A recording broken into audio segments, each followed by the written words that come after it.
De retour sur le plateau radio du No Logo Festival. À l'instant, vous pouviez avoir l'honneur d'écouter le live de Clinton Fearon. Un nouvel artiste nous a rejoint, c'est Jah Lil qui nous a rejoint sur le plateau. Sois le bienvenu.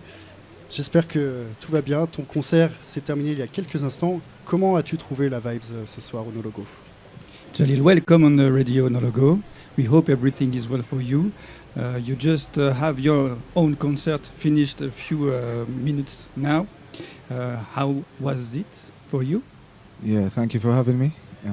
I mean, it's amazing, to grace the stage in France. It's a wonderful feeling. How was the performance? I mean, mind-boggling. In the same breath, it is. I mean, something to remember. Because I had people were singing back the songs and stuff like this. I never expected this. Yeah, so. Right. Yeah, it was amazing and I'm so happy to be here. Okay. Alors, c'était une superbe expérience, une expérience en France assez inédite. Et il a été vraiment étonné de voir le public reprendre ses paroles. Et ça l'a beaucoup touché. Alors, ton parcours musical commence à Kingston, en Jamaïque, évidemment, en intégrant une chorale. Comment est-ce que cette chorale a-t-elle façonné ta vie? Your musical journey starts in Kingston with a choir. What is the question? Comment est-ce que cette chorale a influencé sa carrière, sa vie musicale? How was you influenced by this starting in the choir? All right. So in Kingston, Jamaica, is a situation where most youths can't afford to go to music school. Yes. So in Jamaica, the starting point, or I would say the affordable university, was the church. Mm-hmm. So that is where we went. Where we could play with equipment, and your first ever crowd is in front of you, so you could sing for them. So, yeah, that's how it really started there. And the fact that grandma, we had to go to church. You know what I mean? So, it's a thing that I had to be a part of the choir too because I could sing. You know what I mean? So, yeah, it's a wonderful thing. It's a part of the journey, and I appreciate that. You learn to play instrument in the church too? Yeah, for sure. Yeah. All right, I translate. Yeah. Donc effectivement, il nous raconte qu'à Kingston en Jamaïque, c'est difficile d'avoir accès à l'éducation musicale, aux cours de musique, et puis dans leur culture catholique, l'Église, c'est quelque chose auquel ils ont accès, et culturellement, lui, de par sa grand-maman, sa grand-mère, qui de toute façon, il devait y aller. Donc il a participé à ces cours de musique, il devait chanter, quoi. Et il a aussi appris à jouer des instruments dans cette église. Alors comment cette expérience spirituelle a-t-elle influencé et a de l'importance dans ton écriture? How this spiritual experience in church influenced you in your personal way of life and your writing? I mean, as I said before, it's like being young and at a tender age, is like a compulsory thing. You have to go to the church, as I grew, I started to, ask questions, I started to dive deeper into my personal spiritual journey, and, I found a lot of things. I found Rastafari as well, so what I would say is it allowed me to be outspoken and I could, express myself properly, you know what I mean? And, I have this, what would I say, this heart of love, you know what I mean, because of Rastafari, so yeah, I would say that is what helped me to stay grounded on my musical journey. Okay. Donc son voyage spirituel était quelque part une obligation, il l'a déjà dit, de par sa culture, sa famille, il était quelque part obligé d'être dans cette église. Mais ce parcours-là lui a aussi mené ensuite à Rastafari, qui finalement n'est pas si loin du catholicisme.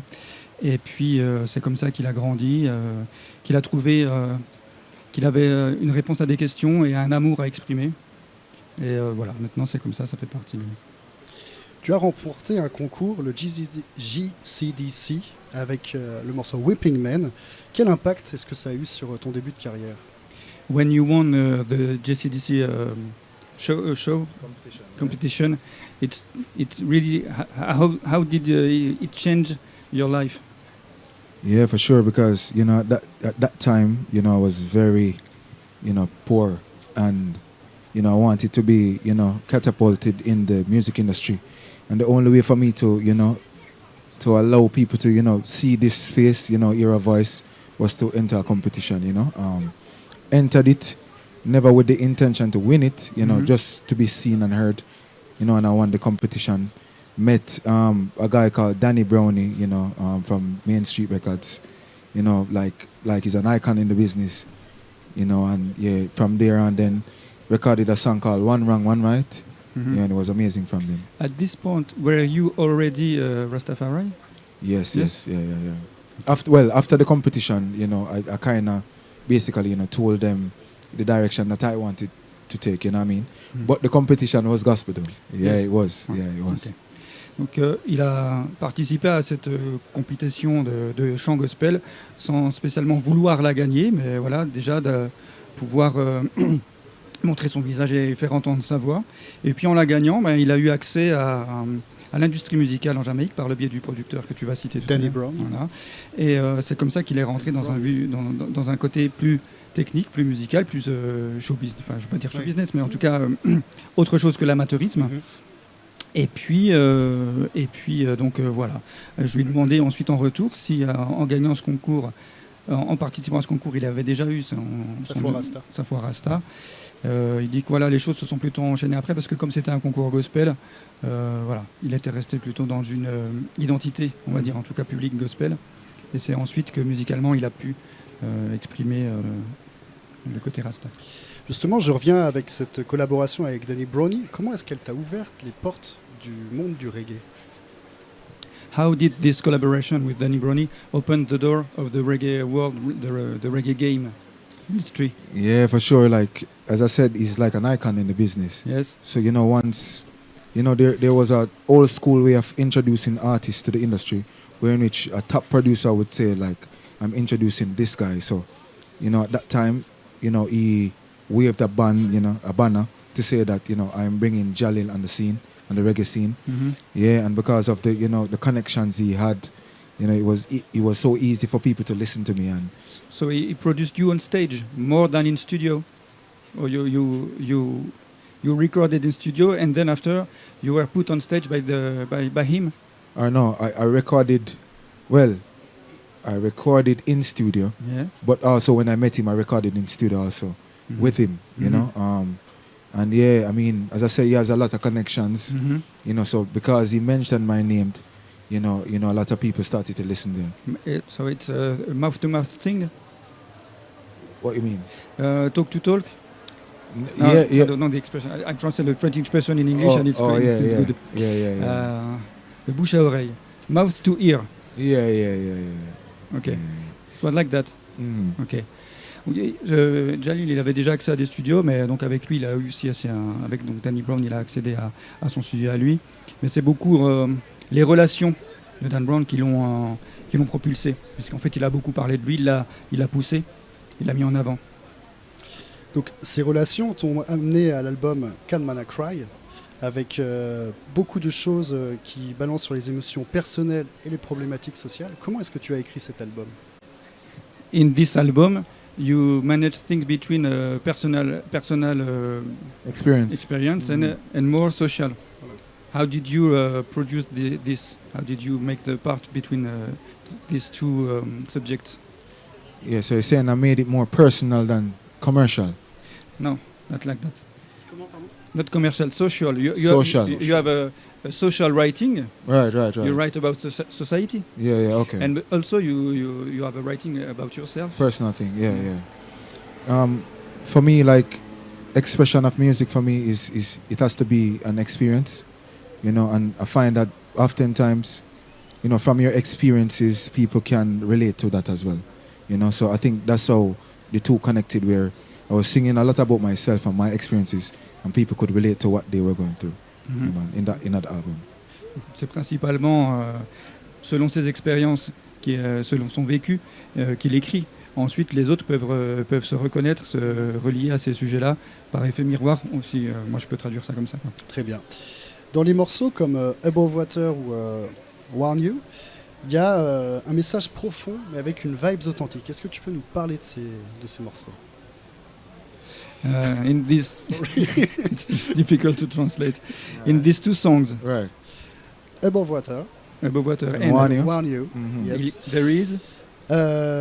Des messages profonds et vibes authentiques. Est-ce que tu peux nous parler de ces morceaux? There are deep messages and authentic vibes. Right. Can you describe it a little bit for us? Yeah, well, Above Water is, more of experiences again. I was in a point of my life where I felt like I was underwater. I was Right. drowning. Yes. And there was a yearning. There was a crying out for help. I even said it in the lyrics. Mhm. So I would say that was a real experience for me. That song. One, is more like what Rastas normally do. Bring messages of warning and of intelligence. Mhm. So I said a lot of things in that, and it's they are both vibes. Vibesy songs. Mhm. So yeah, I would say that. Yeah. C'est deux chansons qui ont beaucoup de vibes. La première, elle vient d'une d'une période de sa vie où il avait l'impression de se noyer. Et donc c'est ça qu'il a exprimé, ce besoin de refaire surface d'une certaine manière au-dessus de l'eau. Et la deuxième est beaucoup plus d'un côté du devoir du Rasta qui est de propager la bonne parole et la sagesse d'une certaine manière, même s'il n'a pas dit le mot sagesse, mais de propager d'éduquer, de prévenir les gens sur la difficulté de la vie. Il y a aussi une collaboration avec un artiste français, Fat Babs, le beatmaker. Est-ce que tu peux nous parler de ce morceau, The End of War, et comment est-ce qu'elle s'est faite, ces collaborations? Can you talk with us about this collab with Fat Babs? Yeah, I mean, he reached out. You see him? Yeah, I saw him. He came to Jamaica. And He's here. Non, No, demain. he's here today. Non, Tomorrow. Tomorrow. Okay, yeah. But when we connected, when he came to Jamaica, Yes. he sent me a rhythm, and I was like, yo, that's a really, really, I would say, authentic, reggae type beat. And when he told me that everybody on the track was European, I was amazed by this type of reggae, because, I'm used to, Jamaicans producing this, so it was amazing to me. So, I jumped on the beat, and the first thing I could hear was End of War, because there are a lot of things that are going on in society now and all over the world, Mhm. So the first thing came to me was End of War, and I did the song, and when I sent it to them, to him, he was amazed by it. He told me that he was almost, brought to tears, Right. the things that I was saying, Mhm. So yeah, it's amazing connection, and I'm looking forward to do things with him in the future. All right. Yeah. He was not with you in studio when you recorded it? But No. he came when we did other production on it. Yeah, Mhm. so he came in studio. So while the guitar was being played, Mhm. he was in studio. Okay. While the video was being shot, he was a part of it as well. Mhm. Ok. Yeah. Donc c'est Fat Babs qui était en Jamaïque qui lui a proposé ce rythme. Fat Babs lui a dit écoute, c'est un rythme où il n'y aura que des Européens, tu seras le seul Jamaïcain. Il a trouvé ça très étonnant. Et puis à l'écoute du rythme, c'est le thème qui lui est venu naturellement. Donc c'est un peu jailli de lui. Et donc il a enregistré. Par la suite, il a fait écouter à Fat Babs qui a eu des larmes aux yeux en écoutant cette chanson avec la force des paroles. Et puis voilà, la suite de la collaboration s'est faite. Et puis il y a d'autres choses qui vont certainement venir entre deux. Très bien. Il y a un tour mondial sur 2025. Quel message souhaites-tu faire passer aux gens qui te rencontrent sur scène? Pardon? Ça veut dire quoi, il y a un tour mondial? Une tournée mondiale, pardon. ok. You're on tour in the whole world. So Quel est le message que tu veux faire passer aux gens qui viennent te découvrir sur scène? you have a single message for everyone. What is it? Perhaps what and if yes, what is it? What is this message? Yeah, for sure. So my music is always about love, about unity. Mhm. It doesn't matter your eyes color, your skin color. It doesn't matter. I think we're all flesh and blood. Mhm. You know what I mean? And Mhm. the same color blood runs through all of us. You know what I mean? So for me, it's always a message of love and peace and unity. And we can collaborate, and we can work together. You know what I mean? To make humanity better. So I would say it's a message of love. You know what I mean? Yeah, of realness, raw, authentic self. You know what I mean? Because as I said before, I sing my experiences. Yeah, but overall, it's basically about love, yeah? Yeah, man. Il va partager tout partout son message d'amour. Nous sommes tous de chair et d'eau, quelle que soit notre couleur de peau, quelle que soit la couleur de nos yeux. Et voilà, malgré que le fait que la racine de son écriture ou de sa composition musicale parte de ses expériences pour les relater, au bout du compte, finalement, tout ce qui relie sa musique, c'est ce message d'amour qu'il veut transmettre pendant sa tournée.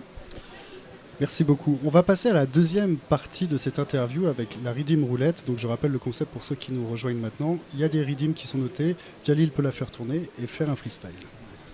So this time of the second part All right. of the game of the Rhythm Roulette. All right. If you are happy to spin the wheel, Yeah, for sure, no we problem. will discover which rhythm will come to kick All on the right. mic. All right, so let's go. Is there some name you know? No. Kunta Kinte. Kunta Kinte? Kunta Kinte rhythm, you know it? No. No? Si, of course. Let's hear. Joe Gibbs Production.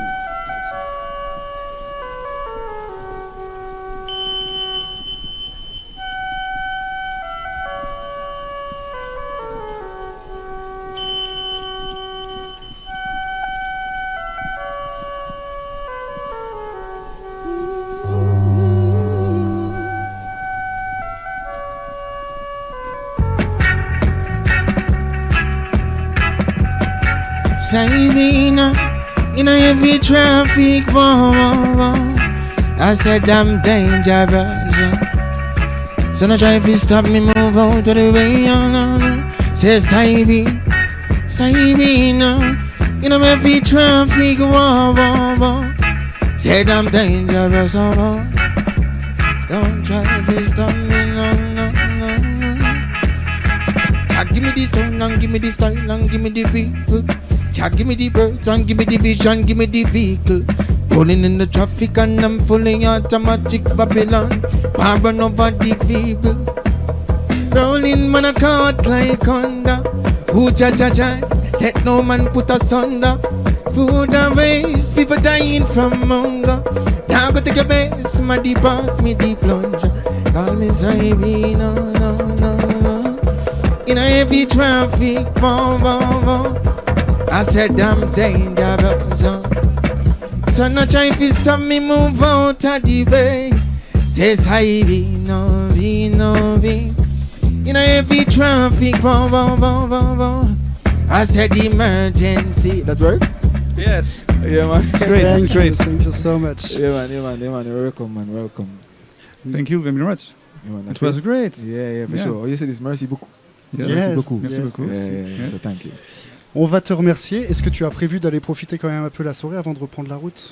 Will you go to make a step to see some concert? Yeah, for sure. Tonight? For sure.